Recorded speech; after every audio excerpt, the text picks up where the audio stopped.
तर सोलापूर महानगरपालिकेत पाणीपुरवठा योजनेच्या खर्चावरून सत्ताधारी आणि विरोधकांमध्ये जोरदार खडाजंगी पाहायला मिळाली। 800 कोटींची जलवाहिनी योजना 1348 कोटींवर गेल्याचा आरोप करत विरोधकांनी सभागृहात प्रचंड गदारोळ केला। या गदारोळामुळे शिवसेना आणि काँग्रेसच्या नगरसेवकांचं थेट निलंबन करण्यात आले। या कारवाईनंतर महापालिका परिसरात तणाव निर्माण झाला असून दोन्ही बाजूंनी एकमेकांवर आरोपांच्या फैरी झाडल्या जात आहेत। नेमकं काय घडलंय महापालिकेत पाहूयात।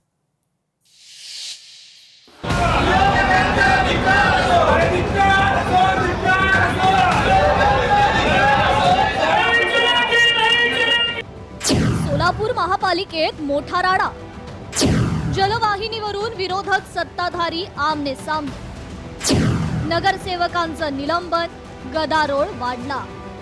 सोलापूर शहराची महत्त्वाकांक्षी असलेल्या जलवाहिनी दुरुस्तीच्या कामावरून महापालिकेच्या सर्वसाधारण सभेत चांगलाच राडा झाला। मूळ 800 कोटींची असणारी ही योजना 1348 कोटींवर कशी गेली असा सवाल करत विरोधी पक्षानं सत्ताधाऱ्यांना धारेवर धरलं। मात्र सभागृहातील वाढता गोंधळ पाहता महापौर विनायक कोंड्याल यांनी कठोर पावलं उचलत शिवसेना नगरसेवक अमोल शिंदे आणि काँग्रेस नगरसेवक चेतन नरोटे यांचं निलंबन केलं। मला दोघांनाही निलंबित तरी केलं असं काय बोलता? तुमच्या सगळ्या डोळ्यासमोर चाललंय की कुठेही आम्ही विरोध करत असताना खरं तर हे बहुमताने जरी केलं असेल, त्यांच्या बहुमताच्या ताकदीवर तरी करण्याचा रेटण्याचा प्रयत्न केला असेल, पण हे सोलापूरकरांच्या डोळ्यात धूळ पेक आहे। तुम्हाला माहित नाही सोलापूरकरांनो काय काय केलंय या योजनेसाठी। या डायनासोर कोण आहे माहित आहे तुम्हाला? 600 कोटी या ठिकाणी वाढवून आणले आणि सकाळी पालकमंत्र्यांकडे मीटिंग झाली। तिथंच ठरलं होतं की अमोल बापू शिंदेने चेतन नरोटेंना बोलून द्यायचं नाही। तुम्ही विषयाच्या अगोदर आम्हाला या ठिकाणी वाचाच्या अगोदर सस्पेंड करता। विषय वाचाच्या अगोदर जे किती या ठिकाणी भारतीय जनता पार्टी आमची दोघांची या सोलापूर शहरामध्ये त्यांचा पर्दाफाश होणार होता, म्हणून या ठिकाणी अमोल बापूला मला या ठिकाणी निलंबित केलं। निलंबनाच्या या कारवाईनंतर दोन्ही बाजूंनी सभागृहाबाहेर जोरदार घोषणाबाजी झाली। विरोधकांनी महापालिकेच्या पायऱ्यांवर बसून हातात फलक घेत सत्ताधाऱ्यांविरोधात आंदोलन पुकारलं। यावेळी भाजपच्या नगरसेवकांनीही घोषणाबाजी करत त्यांना प्रत्युत्तर देण्याचा प्रयत्न केला, ज्यामुळे महापालिका परिसरात मोठा तणाव पाहायला मिळाला। दरम्यान गदारोळ सुरू असतानाच बहुमताच्या जोरावर या खर्चाला मंजुरी देण्यात आली। महापौरांनी विरोधकांचे सर्व आरोप फेटाळून लावत ही केवळ स्टंटबाजी असल्याचं म्हटलं।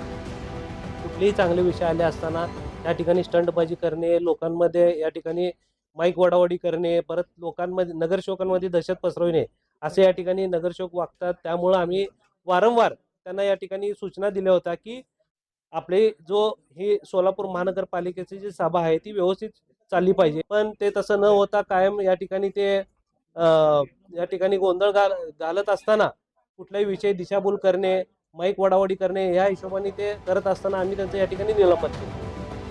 सोलापूरच्या राजकारणात सध्या या मुद्द्यावरून वातावरण चांगलंच तापलंय। आगामी काळात या जलवाहिनीच्या कामावरून सोलापूरमध्ये सत्ताधारी आणि विरोधकांतील संघर्ष अधिक तीव्र होण्याची चिन्ह आहे। योजनेला मंजुरी मिळाली असली तरी वाढलेल्या खर्चाचा हा भार भविष्यात सोलापूरकरांवर कर स्वरूपात पडणार का, याकडे सर्वांचं लक्ष आहे। वसीम आतार, लोकशाही मराठी, सोलापूर। लोकशाही मराठी ऐका, पहा, जागरूक रहा।